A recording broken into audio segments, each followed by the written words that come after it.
How's everyone doing? Okay, if anyone's there, feel free to grab a chair. It looks better in photos for me. How many people have seen this car by raise of hands? How many of people are lucky enough to know someone who has owned this car? Okay, this is my dream car. This is the Lada Niva, 4x4. About 3 years ago, I visited Moldova for the first time, and I saw these cars driving all around, and I said, one day, I will own this car. So if you have a dream car, just know that it's within reach, especially if it's the Lada Niva. I've traveled around a lot. I've been to Finland, Norway, Sweden a lot. I had a client was Happy Socks, and so I was in Stockholm quite a bit. But this was actually 2 years ago in Latvia, in Sigulda, actually pretty close to here. I did 3 weeks of timber framing and log building workshops, learning how to build with traditional tools. And so, very similar to Estonian heritage. I've been more excited being in Estonia, seeing all of the wood smoke saunas and the cabins and the houses than anything else. So question, why am I here? I've been asked to share a bit about my story and how I started my company and some things, but I've also been asked to teach everyone here how to make things go viral in less than 30 minutes. So, we should get started. I served a service mission for my church back in 2008, 2009 for 2 years. I was in Toronto, Canada, and for that mission, that was something that was volunteer and I paid my own way. So I had saved up a lot during high school and in my youth because this was something I wanted to do. It was about $10,000 to provide for myself for those 2 years. So when I got back in 2011, I literally had no money. So I needed to figure out and get a job.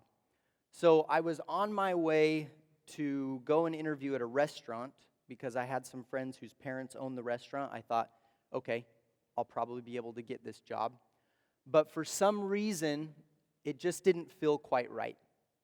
I was on my way, and I pulled off to the side of the road, and nothing was feeling good about it. And so I decided to turn around. I drove home. But the only problem was that I didn't have a job. I still didn't have any money. And in fact, I only had about $200 at the time. And so I was needing to earn money for university and just for living and food and whatever else. And so with that $200, I decided, well, what am I going to do now? So I decided to go to the hardware store, and I bought a bucket and some rags and some brushes, and I started doing window washing. So I started going door to door and knocking on people's houses and asking them if they needed their windows washed. And at first it was a little bit slow, but very soon, about 4 months later, by the end of that summer, I had 6 employees working for me, mostly friends, and we were doing about 200 different accounts in southern Utah where I was living. So this was great. I was actually earning some good money. I was earning thousands per month. I was learning about sales, marketing, providing a quality service, management. This was essentially my first business that I ever started. And so that was great. The one thing is I am addicted to travel. He mentioned that. I've been to a little over 60 countries at this point, but at the time, I just got in this bad habit where I would go make enough money from window washing to go on a trip somewhere, and then I'd run out of money, and then I'd come home and wash some windows, and then keep doing this. So this kept happening until finally it was time for me to go to university. So I understand here real quick, by raise of hands, how many people here are currently in university? Okay, so maybe about half. How many people were in university in the last 5 years? Okay, so I was getting ready to go to university. I didn't have any money. And this is one thing I bring up, and I think it's important here, is because last year I lived in Moldova for 3 months with my wife. Now, I've visited many times. And one thing in Moldova that I found can be similar in this country from people I've spoken to is they say, well, this is all good, but you live in the States. Well, this is all good, but you have money. No, it's not true. The opportunity can happen for anyone if you work hard enough and if you're willing to do this. And so if you're in university and you don't know what you're doing and you don't have any money, it's fine. You can make things work. So here I was at university, I was actually so poor at the time when I finally went to university, I didn't have enough money to be able to buy a simple housing contract. So I didn't have a place that I could sleep. I called my cousin, I asked him if he would split rent with me. So we put his bed up on a dresser and some cement blocks. That's me there. This was where I lived for 2 years. That bag was my closet. I had to do this to be able to just afford to go to university. I remember my last semester of university before I left, I had 96 packets of top ramen noodles, was what I ate mostly. But sometimes, and this is kind of embarrassing, but sometimes I was so hungry and didn't have enough money for top ramen noodles that I would actually get my suitcase. I would put on a suit like I was going to church, and then I would go and find a hotel that was nearby. I would walk in like I was one of the guests, and I would go to the breakfast. I would eat as much as I could, put some of the cereal boxes in my suitcase, and then go back home. So I don't recommend this. I'm not very proud of it, but you know, when you're an entrepreneur, you're resourceful. You figure things out, right? So here I was at university. I was taking some business classes. I was taking some different things, but I was mostly just trying to figure out what I wanted to do. I really didn't know yet. And so one day for fun, I was on Facebook and I saw this event. And this event said, we're going to do this big human slingshot slip and slide. I said, okay, this sounds interesting. So I drove with some friends about 2 hours north in northern Utah and went and participated in this event that was a video for YouTube. It was a YouTuber whose name was Devin Graham, known as Devin Supertramp. And here was a clip from that day. This is me going off the ramp.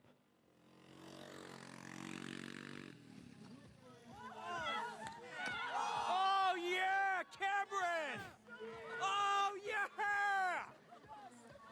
So I was just having fun. He said, who's ready to go? I said, I'm ready. He said, what are you going to do? I said, I think I'll do a triple front flip. He said, have you ever done a triple front flip? I said, no. Who's even done this? And I thought it out in my mind, and I just did it, so it was good. So this was just for fun. They released this video. It did really well. It was actually an advertisement for a clothing company, and it was interesting. It didn't almost have anything to do with the clothing, yet the video launched, and they sold out of every piece of clothing that they had and even had to start making more. So something started turning in my mind, but again, this was just for fun. Well, a few months later, I think the guy knew that I was down to do anything, and so he said, hey, I need some help filming a video. We're going to be down in a place called Moab, Utah, and we're filming at this arch called Corona Arch. We're doing this big rope swing. And I said, sure, I'll go. So I went down. We woke up about 4 in the morning, and I drove all the way down and back with him, and I sat in the passenger seat, and we talked the whole time. Here's a clip from that video. Get the volume up a little bit more for us. Here we go. All right, kick back, relax, and grab yourself a beverage. A hop if you want to just bounce to my leverage. The evidence, as they say, is in the pudding. So show me the money like my name is Cuban. Has anyone seen this? Question? A few people. So I was just helping film this video, like I said, but I also do participate. I'll show you this one, a little embarrassing, but it was fun.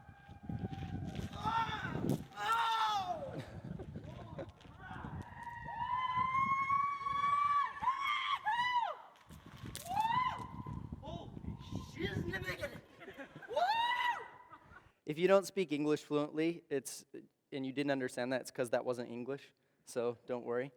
So here I was down at this video, and again, we rode all the way down and back, and I had all these thoughts, and I remember saying, you know, Devin, to me it makes sense that if you did this, this, and this, that you would get more views maybe, or if you did this, this, and this, you'd get more subscribers, or more articles, or more whatever, you know, and we were just talking, and I was kind of figuring things out, and he said, you know what, it does make sense. And so I had this idea on how to market the video, and I didn't ask for permission. I wasn't there to get paid, but I was in the video, and I thought it was fun, and I helped with it, and so I just started kind of guerrilla marketing this video on my own, and it started working. I ended up getting a hold of Red Bull. I got a hold of MSN. I got a hold of Good Morning America, and all these places started posting the video. It was a really good video, but the marketing was working, and enough so that 1 week later, I got a phone call from Devin. And he said, you know, I don't know why I'm feeling this way, but I've had this feeling and I want to ask if you would come and be my manager. And I said, I have no idea what it means to be the manager of a YouTuber. I said, but let's try. I'll do it. So I was introduced to this magical world of YouTube. At the time, I really was just sitting down and looking at videos. I was looking at different videos and different channels and saying, why is this one getting more views than this one? Why is this one getting more dislikes than this one? Why is this one getting more comments but less subscribers? I just started figuring out and comparing. And so that's really how I started. A lot of people assume this is when I kind of started into, wow, now you're making money. You're on this YouTube and everyone makes money on YouTube. Back in 2011, 2012, when I was starting this, that was not the case. I was taking just a small percentage of revenue from the ad revenue on Google.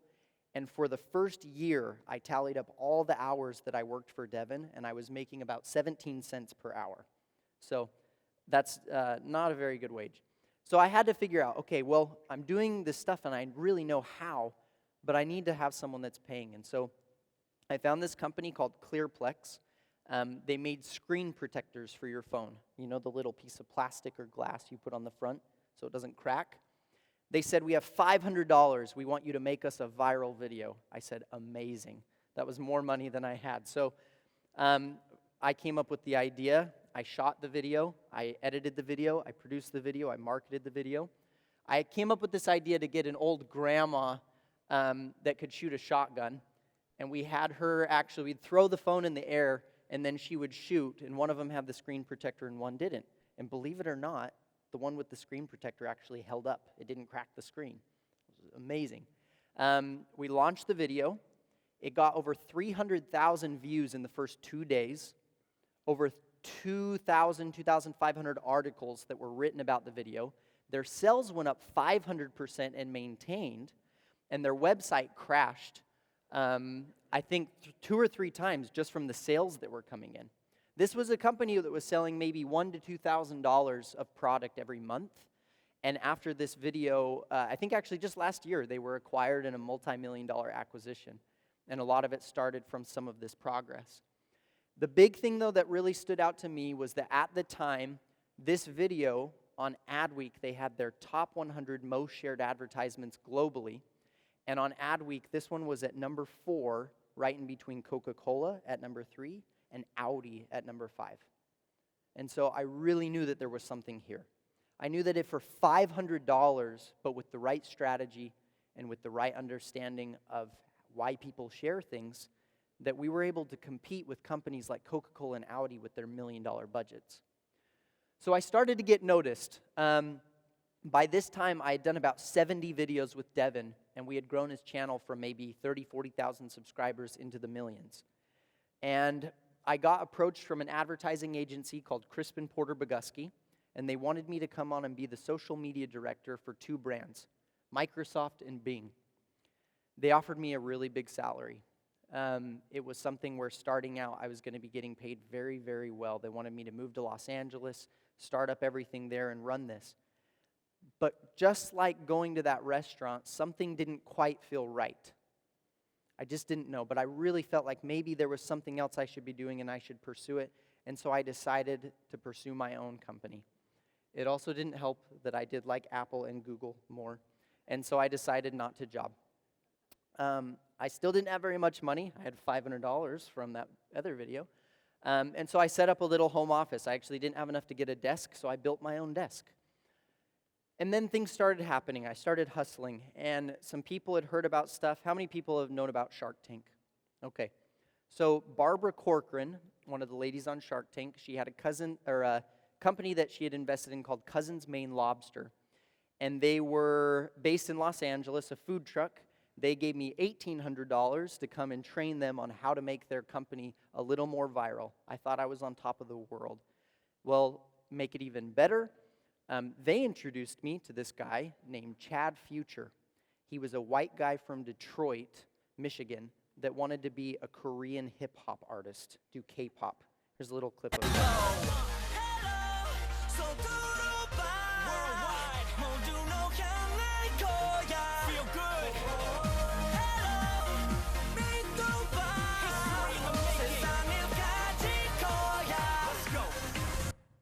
Okay, he's really weird. So, but he paid me $2,000 to come and train his company. And at the time, I was doing anything I could. Well, it led to some things, and it was important that I was taking these opportunities, whatever they were. I ended up meeting his manager, who was a Hollywood producer. He had worked on a lot of big movies like Borat, Meet the Fockers, Meet the Parents, Austin Powers. But one thing he had never done is been nominated for an Academy Award. And he was working on this documentary called The Lady in Number 6. It was about the oldest living Holocaust survivor. She was 110 years old, and she credited a lot of her being able to survive World War II to music. She was in the concentration camps, and it was a really emotional, impressive story. But the documentary itself was a little boring. It was kind of BBC style with, photos and so on. He said, the story's good, the film is good, but we're not getting the attention we need. So we went ahead and created a short kind of, more viral commercial or advertisement for it. And it ended up getting over 100 times more reach than all the other documentaries in the category combined. We did get nominated for the Academy Award. And then shortly after and the Oscar this goes happened, to The Lady in Number 6, Music Saved My Life, Malcolm Clark and Nicholas Reed. so that was pretty cool. So yeah, won an Oscar from YouTube. How about that? So this on the left was Nick. He introduced me to Tim, and they said, look, if after 20 years of doing Hollywood, and YouTube video was the first thing that helped us win an Oscar, I think there's something we should do here together. So they asked if I would like to form a company together. I sold a portion of my company to these two partners. We started doing stuff, and it was a really good partnership. Things were working really well. But one thing that never changed was that, we tried to do things more frugal. In fact, they said, here's some money, let's going to rent an office and do all this. We want you to move to Los Angeles and leave your team behind. We'll get you a house. We'll have you. And I said, no, I'm going to stay in Utah. I'm going to keep the 2-3 guys that I've been working with this whole time, and we'll do things cheaper. Don't give me as much pay, but I'll spread it out to these. And they said, okay, your choice. Best decision I made. We built our conference table, once again, just trying to be, thrifty. And so kind of long story short, we started as Consulting Virality. We changed the name to Contagious. A company in the UK did a marketing magazine called Contagious, and they threatened to sue us for trademark because we were getting more attention than they were, and they were jealous. So instead of a $100,000 fee, we decided to change the name to Sharebility. And since then, and this is jumping over a lot, but we did over 1 billion organic views on YouTube for different brands around the world, brands like Pepsi and Cristiano Ronaldo and Freshpet and Happy Socks and ESPN and lots of others. We did over 150 videos with at least 1 million views, plus over 50 videos that made the front page of YouTube. We did over 60,000 articles that were written organically. These are not PR paid articles. These were people that saw our videos and selfishly wrote about it because they knew their article would get more views and more readers if they had our video in it. And we had major growth for clients, tens of millions of dollars for brands all around the world. So what did I learn? Got a short amount of time, and I wish we could spend all day, but I learned a lot in terms of what not to do and what to do, but mostly I learned about people. So I chose YouTube as a platform in terms of understanding things because it was the biggest player at the time, and it was something that we could repeat and do very quickly. But I learned that most companies do what I call cattle branding. How many people know what cattle branding is? Okay, not many. So cattle branding, it's very popular in the United States and Australia and a couple of places, but take all the cows. A farmer would gather all his cows, and then they'd corral them one by one. And then the farmers will actually hold the cow on the ground, and they get a very hot piece of iron, put it in the fire, and then they actually burn the logo of the farm onto the cow, saying this cow belongs to me. A lot of companies do their marketing and their branding this way, the same way of cattle branding. They'll create something that's just good or maybe great, but not shareable. And what they'll do is they'll buy as many eyeballs as they possibly can, and then they force every one of us through some corral, hold us down, and they say, here's our company, Here's our logo, here's our brand, our product, buy, me, us. And we hate it. We absolutely hate it. Here's a short clip, and this will probably look familiar. Real love is giving him real tasty food. But some leading dog foods add sugar, or dyes, or artificial preservatives. But So Good from Iams has 100% wholesome ingredients and nothing else. So Good from Iams. Okay, by raise of hands, how many people would skip that commercial as soon as you possibly could if you're on YouTube? How many people skip a commercial as soon as you possibly can, anytime you can? Right? Commercials, they're awful. What's happening is that we used to be able to buy people's attention, but now we can't buy people's attention. More than ever, we need to earn it. A big part of this is because of what's called tolerance. Our tolerance is building up and growing more than ever. Tolerance, it's a state in which an organism no longer responds to a drug. So what has to happen? You have to up the dose to get the same effect. Let's say you have to take painkillers because you hurt your leg. If you get addicted to painkillers and you keep taking them, well, all of a sudden you have to up the dose of painkillers to have the same effect. So what's happening is companies are creating good or even great commercials, advertisements, marketing, but then they're having to continually up the spend. They have to pay more and more and more and more money just to get the same attention from us. And so we're not doing that. Now, we watched that one pet food commercial. Here's a commercial that we did for a pet food company as well. And look at the difference a little bit here.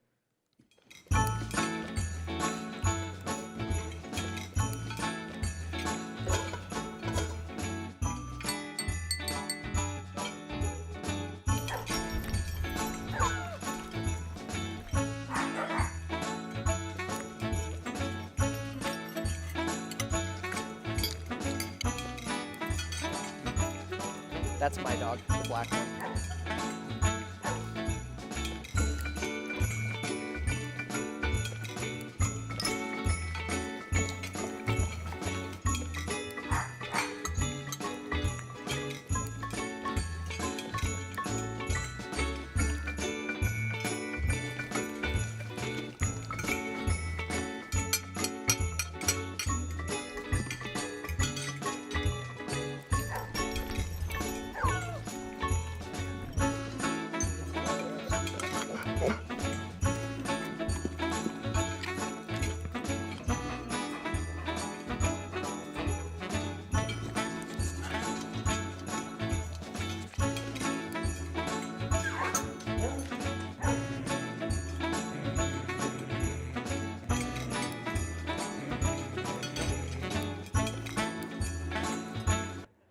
I'm going to end it a little early because I'm looking at the time. I'm sorry.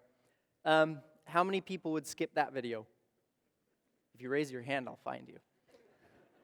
That was an advertisement.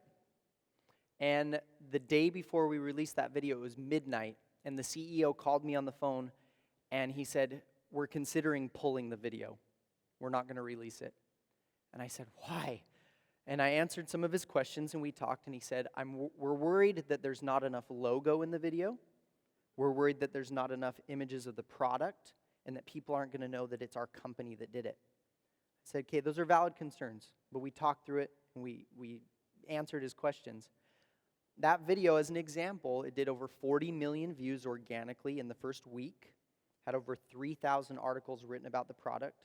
Their website traffic went up 6,000%. And some distributors who saw the video with their family and their kids, they contacted Freshpet directly, and they were already hundreds of millions of dollars in their company. They contacted them directly, and they said, we want to introduce your product into over 3,500 new locations in our stores. It was a success. And so you don't always need the cattle brand to be able to get people to notice you or your product. This was one other video. I won't be able to show all of it, but I came up with an idea that Cristiano Ronaldo, we launched a product called Rock headphones together. I came up with the idea and went over to Spain to direct it. You'll see me in the beginning here helping him get ready, but we dressed him up like this homeless guy playing soccer. How many people have seen this maybe? Okay, there you go. I was sitting at a cafe table, kind of behind the scenes. He had a little earpiece in, and I was telling him what to do. You know, kick the ball here, do this, do that. We'll watch this one real quick. I made a short version, so luckily I think we'll have time.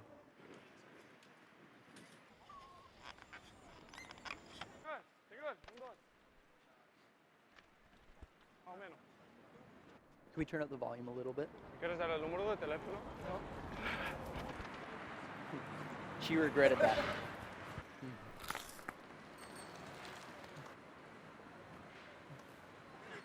Muestra lo que sabes hacer, dribles, así. And this was just a random kid. Every single person here. This was all organic and not staged. People were really confused at what we were going to do with it, but ¡Hey! Ah, bien. Muy bien.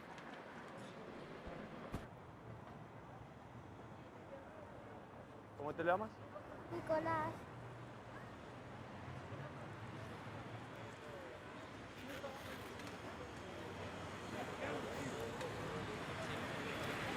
we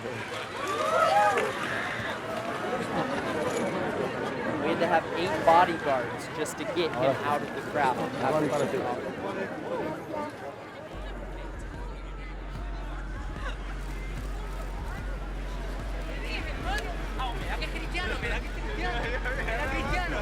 Cristiano Ronaldo.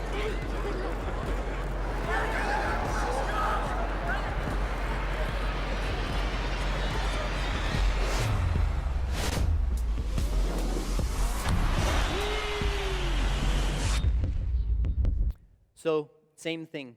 You didn't see any headphones. You didn't see any logos. That video, since now, when we launched it, it did over, well, I'm going to go through time. Sorry. It did over 400 million views, 8,000 stores, bunch of cool stuff. Can't tell you. Lastly, it really is about being remarkable. It's not about creating something that's just good or great, but the word remarkable, it literally means it's worth making a remark about. It's worth talking about. We've always shared things via word of mouth. That hasn't changed. We just have so many new online platforms in which to be able to share. 8 reasons. Later today at 3 o'clock, we are doing a workshop in, I think, room number 2. So if you want to learn this in a little more detail and we'll be able to go through questions, feel free to come to that. 8 reasons that I found that really help us understand why people share. We share because it helps us connect. We share things that are useful. We share things that are educational. We share things that start a conversation. We share things that are funny. We share things to feel part of something bigger than ourselves. We share things that help define who we are. And we share things that strike an emotional chord. The last thing I'll leave with you is that platforms will always change. There will always be a new API. There will always be a new platform, someone who's brand new. The one thing that will not change is people. And so I promise you, if you learn to understand and listen to people, if you focus on them, I promise you that they will almost always return the favor. Thank you so much. Appreciate it. Thank you, sir. Stay there for a second. Okay. Thank you. We can take a few minutes. It's all right. That was a pretty good talk. Okay. It was all right. Not bad. We can take a few minutes. We're going to ask a couple of questions out here because I think it's a good time. Okay. I'm going to kick you off real quick. I'm going to wind back earlier in your talk when it was like, hey, here's Bing, here's Microsoft, here's a truckload of money. It seems like a reasonable opportunity at the time, even creatively, not that bad, but still something tugged inside of you. That artistic, that creative voice said, I got to do something on my own for no money over here. I think that's such a universal feeling that we so often have. I don't know, do you have some thoughts about how can people listen to that and understand, like, it's a lot of money, it's a good brand, Yeah, it's not a bad opportunity. Here's the other thing. I'd gotten married at the time. You know, I had this, desire to provide.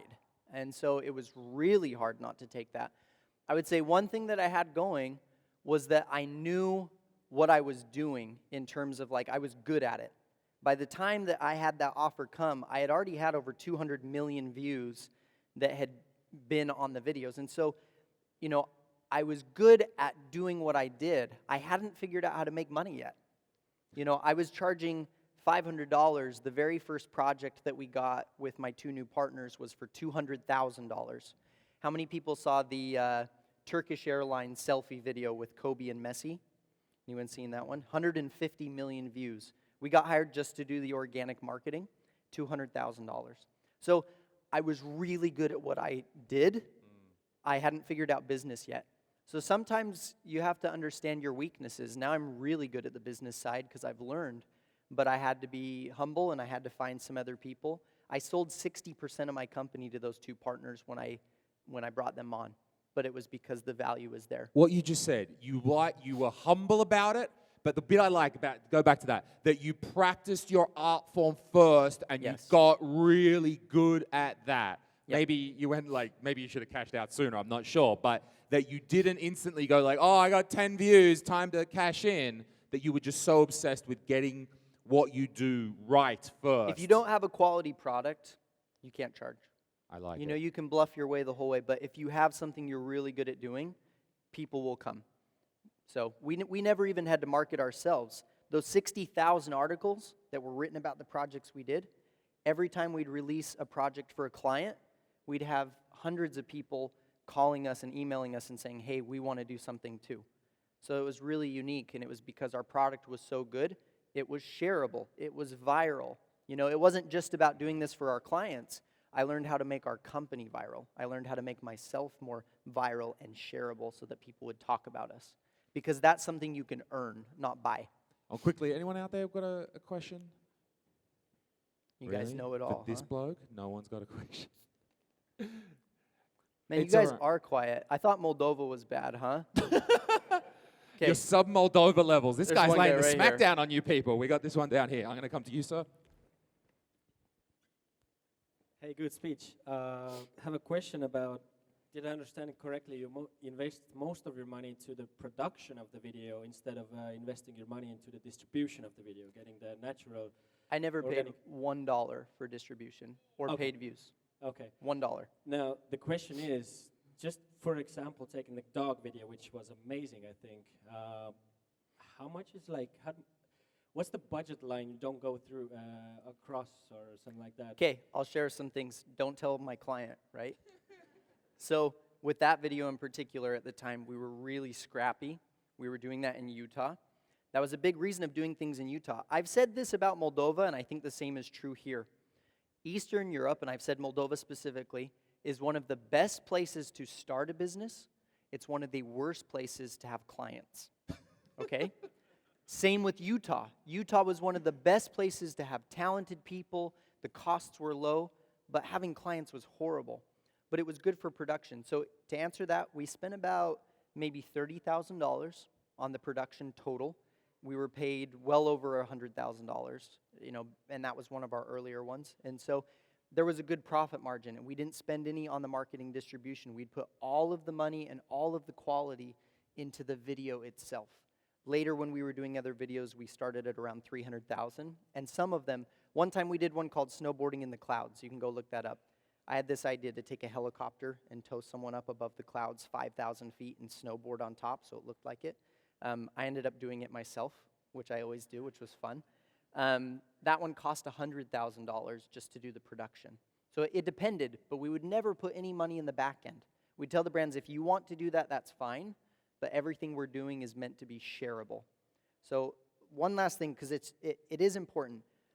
If you do something that's valuable and that's shareable, you could, let's say, buy 100 viewers through spend, but if it's shareable and those 100 viewers see it, maybe 5 or 10 of them share it, and then it shares, and then it shares. Or you could make something that's just good or just great, but not shareable, and you could buy 100,000 viewers, and all those 100,000 people see it, but not one person shares it. You have to buy more, and you have to buy more. And that's what brands are doing. The guy yesterday was saying, what did they spend, was that over $100 billion on advertising in Europe alone? To me, that's wasted money, because that's all stuff that we skip. We click through it. We don't even watch it. So if you can earn your consumers' trust, that's the only way. If people share something, it's the only way to change consumer behavior and their nature. So they become an advocate for the brand, and amazing things happen.